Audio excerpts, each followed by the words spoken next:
कायेन वाचां मनसेन्द्रियैर्वा बुद्ध्यात्मना वा प्रकृतेस्वभावात् करोमि यत् सकलं परस्मै நாராயணாயேதி சமர்ப்பயாமி. இன்று நாம் பார்க்க போகும் கோவில் ஸ்ரீதேவி பூதேவி சமேத உதயமார்த்தாண்ட விண்ணகர எம்பெருமாள் திருக்கோவில். இது எங்கு இருக்கிறது என்றால் நாகர்கோவிலிருந்து சுமார் 6 கிலோமீட்டர் தூரத்தில் இருக்கிறது. ஒழுகினேசேரி என்ற கிராமத்திலிருந்து வலதுபுறமாக திரும்பினால் கோதை கிராமம் என்ற ஒரு கிராமம் இருக்கிறது. அந்த வழியாக சென்றால் இந்த பகவானுடைய திவ்ய க்ஷேத்திரத்தை நாம் அடையலாம்.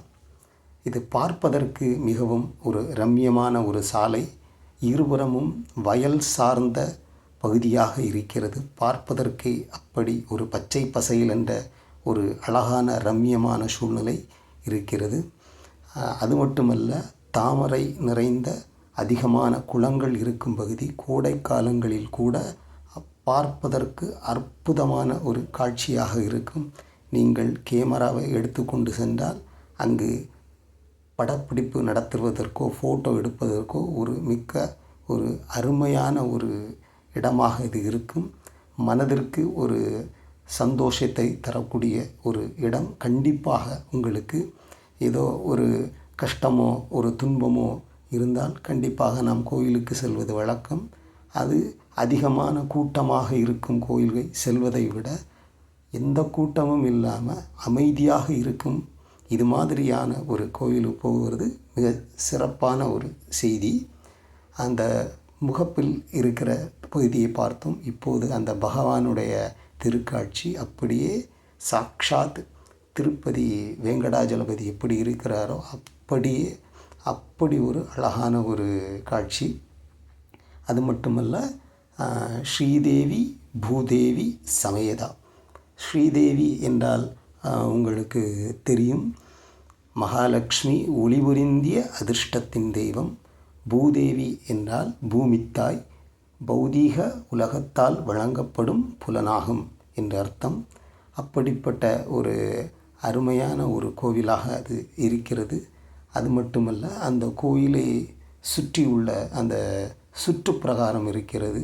அப்படி ஒரு அழகான ஒரு கட்டிடக்கலை ஆன ஒரு தோற்றம் இருக்கிறது.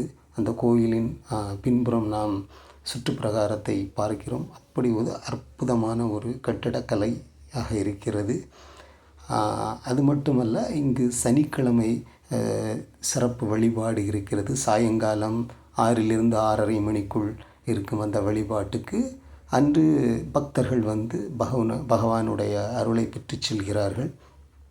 கோயிலின் இப்போது இடதுபுறமாக உதய மார்த்தாண்ட மகா கணபதி இருந்து அருள் பாலித்து கொண்டிருக்கிறார்.